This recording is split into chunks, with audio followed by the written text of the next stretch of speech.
আমার সীতা বললে সীতা পাবো ভাই রে প্রতি ঘরে ঘরে ভাই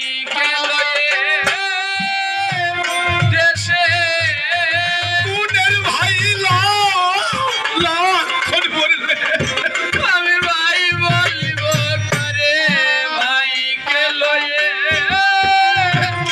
দেশে ভাই সে জানে ভাইয়ের ব্যথা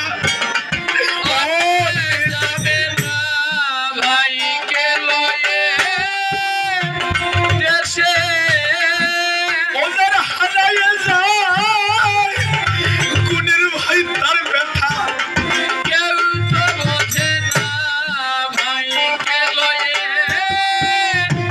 দেশে অযোধ্যাতে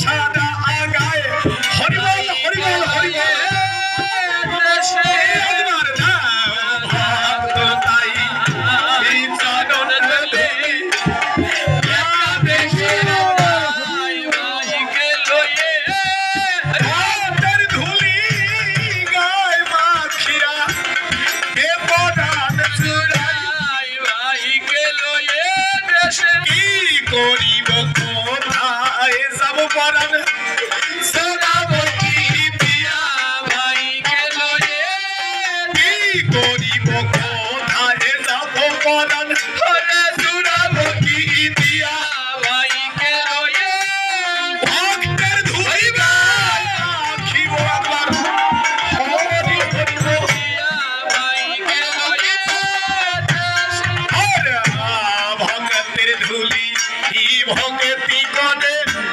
সেজন মায়ে মা ভাই ভাইকে লয়ে সাধুর ধুলায় এই জীবনে তার সর্বমঙ্গল হয় ভাইকে লয়ে বলক্ষণ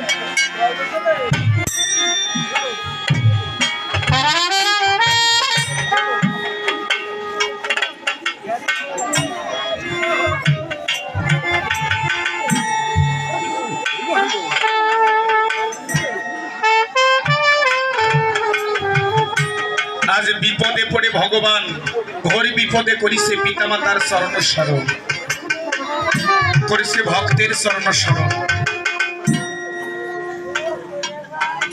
কেন জানো জীবনে একে একে সকল দুয়ার যখন বন্ধ হয়ে যায় তখন একটা দুয়ার খোলা থাকে আরে হরিবা আপনি ঘোর বিপদে পড়েছেন দয়াল আপনার বাবা মা যদি বেঁচে থাকে আপনার ভগবানকে ডাকা লাগবে না ভগবান আমি বিপদে পড়েছি আমাকে উদ্ধার করে দাও কেন জানো বাবা মা যদি অসুস্থ অবস্থায় ঘরেও থাকে সারাদিন পরে ঘরে ফিরলে ওই জ্যান্ত দেবতার চরণখানা দর্শন করা যায় বাবা অসুস্থ অবস্থায় বাড়ি আছে ঘরে আছে সারাদিন পর ঘরে যাবেন ওই জ্যান্ত দেবতার চরণখানা দর্শন করতে পারবেন কিন্তু যেদিন হারিয়ে যাবে ঘর নয় বাড়ি নয় পৃথিবী খুঁজলে তাকে মা হবে তাই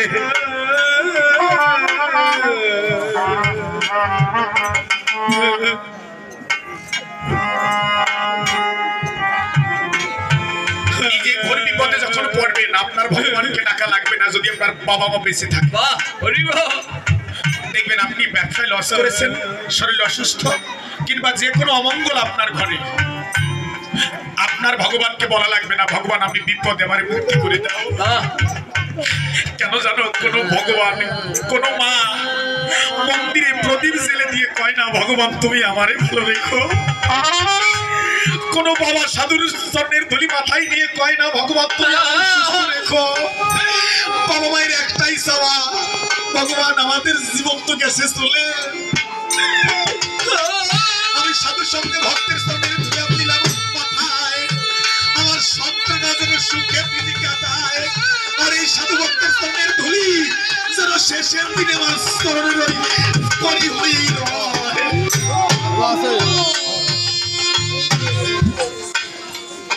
বুঝি কখন জীবনে যখন ঘরে মা থাকে না, যখন বাবা থাকে না, তাই শাস্ত্রী বলল রাম ভজ আর শ্যাম ভজ, ভজনা কেন কালিকার পায়, পিতা মাতার শরণ ভিন্ন কেউ পায় না সাপনা।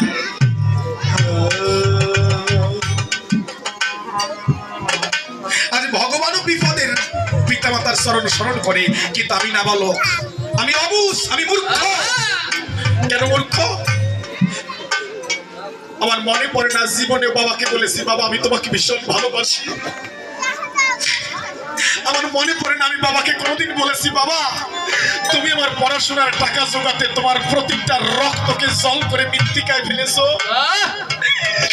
আমি কোনোদিন হয়তো মাকে বলি নাই মা আমি তোমাকে বড় ভালোবাসি, কেননা তুমি আমাকে না খাইয়ে খাওয়াইছো। আমি কোনোদিন হয়তো মাকে বলি নাই বাবা মা তোমাকে আমি বড় ভালোবাসি, কেন জানো মা তুমি আমাকে নিজের ভিজা জায়গায় নিজের শুয়ে আমাকে শুকনায় রেখেছো। বুঝি কখন জীবনে বাবা মা যখন বিদায় নিয়ে চলে যায় তখন বুঝি কি ধন হারিয়েছি রে ভাই। তাই আমার কবি বিজয় বাবু কোন এক গীতিকার বাংলার সরকার হয়তো তার কলমে গিয়ে উঠলেন পিতা মাতার গান, কি আমার পিতা মাতা ওরে আমি গুরু আমি থাকতে বুঝি বুঝি না এখন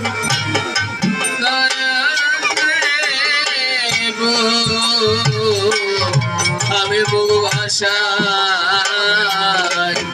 আমার মাতা পিতা দয়াজি গুরু আমি আগে বুঝি না এখন কে দেবো আমি বহু ভাষা। ও ভাই ঘরের পিতা মাতার ওরে যুগল চরণের তলে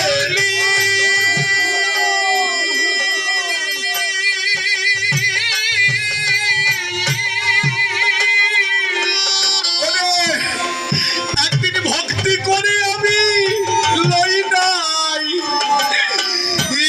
নাই তুলি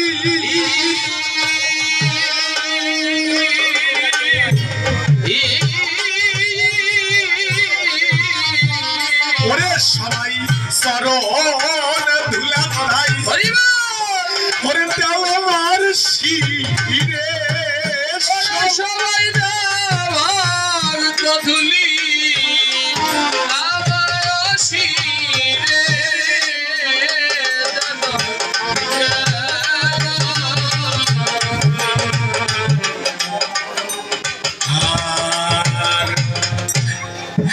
এই মাতা পিতার ওরে যুগল চরণ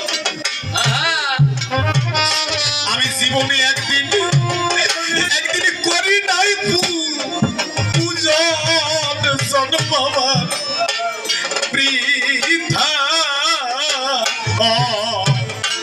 অকারণ। আরে মাতা পিতা হরে জগাল চরয়া ওরে একদিন না করি পূজন জন্ম আমার গেল অকারণ। আমি বাবা মাকে কত দিয়েছি ব্যথা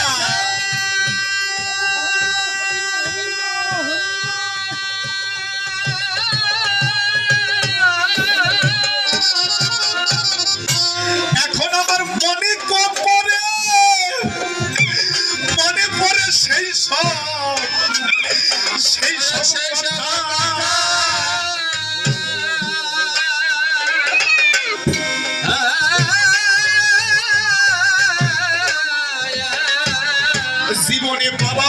কত কত দিয়েছি ব্যথা।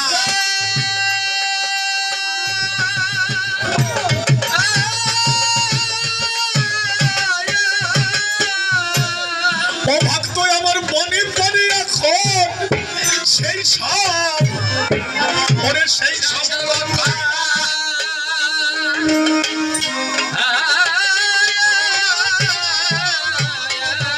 আমার মনের ভুলেও তাদের ওরে চরণ খুশি না, তাদের মনে ভুলে যাই চরণ বুঝি না। এখন কে আমি বহু ভাষা বাবা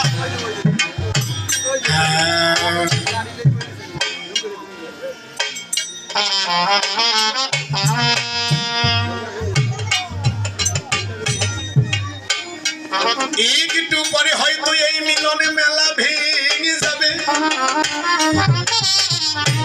একটু পরে হয়তো এই মিলনে মেলা ভেঙে যাবে ভাই। যারা আজকে রাম কীর্তন শুনছো, যারা মধুর রাম নাম শুনছো, যারা ইয়ং জেনারেশন, যাদের ঘরে বাবা মা আছে, চরণে হাত দিয়ে বলে গেলাম ভাই ঘরের পিতা মাতার পূজা দিও, বাবা মাকে ভালোবেসো। কেন জানো? তোমার হয়তো সামর্থ্য নেই, বাবাকে ফল এনে খাওয়াতে পারো না, মাকে ফল এনে খাওয়াতে পারো না, হয়তো ছেলের জন্য একটা ফল এনেছো। অনেকের হয় না সামর্থ্য কম, ওই ফলটা তোমার ছেলের জন্য এনেছো, কিন্তু তোমার ছেলের হাতে দিও না। কি করবা? টাকা নেই, একটা ফল এনেছো, ঘরে গিয়ে বাবার হাতে দিও, বাবা তোমাদের নাতি ছেলে ফল খেতে চেয়েছিল, টাকা তো নেই, একটা ফল এনেছি, দাও খাও। দেখবা তোমার বাবা খাবে না, বাবা ডাক দিয়ে বলবে কোথায় রে ভাই, তোমার ছেলেকে ডাক দিবে, ও দাদু কাছে আয়। তোমার বাবা নিজের হাতে প্রতিটা ফল কেটে কেটে সবটুকু ফল তোমার ছেলেকে খাওয়াবে। বাবার প্রাণে, তোমার বাবার প্রাণে বিন্দু মাত্র ব্যথা থাকবে না, কেননা আমি যে নিজে হাত দিয়ে ছেলেটাকে খাইয়েছি আমার।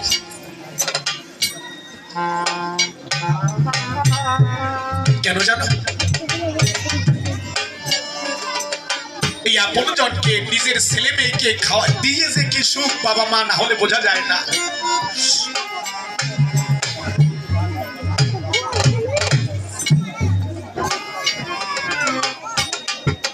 তাই বাবা মা হারিয়ে গেলে দিলে শ্রাদ্ধ রামায়ণের পালা, ওতে কোনো ফল না, ফল কোথায়? বেঁচে থাকতে তার পূজা দিতে হয়। বাবা মা হারিয়ে গেল, এরা একটা প্যারাসিটামল ট্যাবলেটের জন্য 7 দিন জ্বরে ভুগলো, মা এক মুষ্ঠ ভাতের জন্য পরের বাড়ি গিয়ে হাত পাতলো। এরপরে বাবা মা হারিয়ে গেল, দিলাম শ্রাদ্ধ তর্পণ আর মধুর রাম গুণ কীর্তন। বাংলাদেশে ভালো কীর্তন কে করে তাকে নিয়ে আয়, ইউটিউবে সার্চ দে রামায়ণ ভালো কে গায় তাকে নিয়ে আয়, 100 ব্রাহ্মণ নিয়ে আয়, ওগুলির সাথে যায় না। বেঁচে থাকতে যদি পূজা না হয়, হারিয়ে গেলে দিলে শ্রাদ্ধ পূজা হতে কোনো লাভ নাই। তাই যাদের ঘরে আছে, আমি মৃণাল সরকার এই চোখের জল দিয়ে আপনার চরণে এবার আত্মনিবেদন করে যাই। নিজে পূজা করবেন, তাহলে নিজেও কোনদিন পূজিত হবেন। আর নিজে যদি পূজা না করেন, নিজে পূজা পাবেন একটা মনের ভুলেও ভাববেন না ভাই। কিন্তু যার ঘরে বাবা মা নাই, সে তো বাবাকে পূজা করতে পারবে না, আর বাবাকে পাবেও না। তারা যে বান্ধব হারিয়েছে, যেমন আমি হারিয়েছি আমার বাবাকে, আজ হতে কার্তিক মাসের 7 তারিখ আমি আমার বাবাকে হারিয়েছি।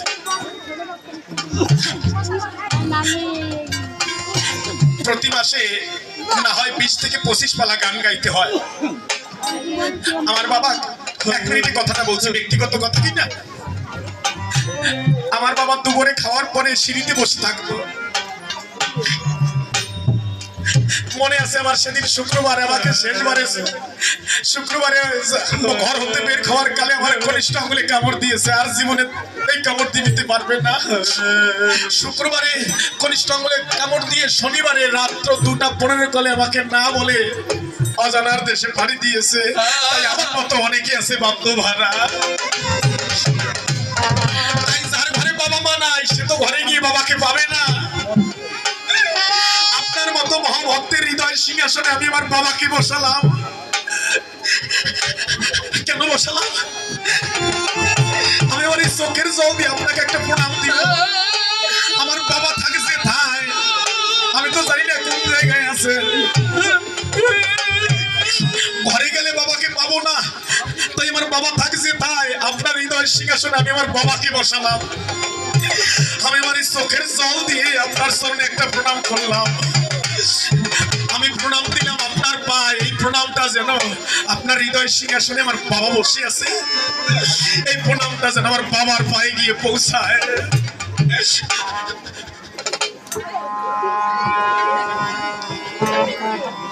তাই চোখের জলে প্রণাম দিলাম আপনার সামনে, যেন এই প্রণামটা আমার পিতার সামনে পৌঁছায়। রামচন্দ্র কান্না করছে চোখের জলে। কোথায়? মহিরা বনের কারাগারায়। নারদ বলছে, ভগবান আমি তো তোমাকে উদ্ধার করতে পারলাম না, দেও তোমার চরণের ধুলি। আমি ভক্ত হনুমানকে পাঠাই, আমি ভক্ত হনুমানকে পাঠাবো। হনুমান না হলে তোমার কেউ মুক্তি করতে পারবে না। দেও তোমার চরণের ধুলি। আমি আমার মতো হনুমানকে আনার তলে চলি। তাই হনুমানকে আনতে, হনুমান মেরে ভগবানকে মুক্তি করতে পারবে না। কিন্তু যাওয়ার কালে নারদ নিচ্ছে ভগবানের ধুলি, কিন্তু আমি তো ভগবানের চরণের ধুলি নিতে পারবো না। আমি নিচ্ছি আপনার ধুলি। আমায় দাও, দাও ভক্ত। তাই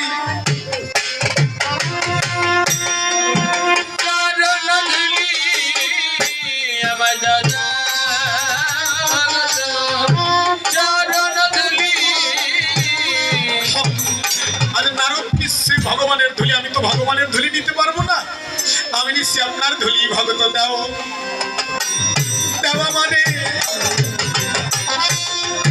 চরণ ধুলি।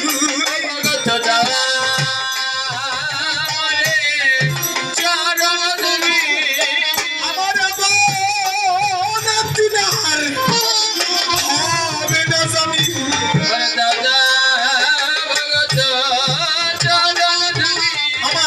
ধুলি ধুলি দাও, একবার ধুলি দাও। হরিবল হরিবল হরিবল।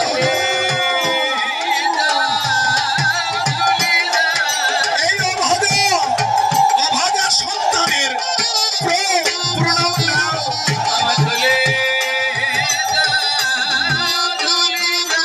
এই অভাগা আরো প্রণাম দাও। ধুলা দাও সবাই, ধুলা দাও।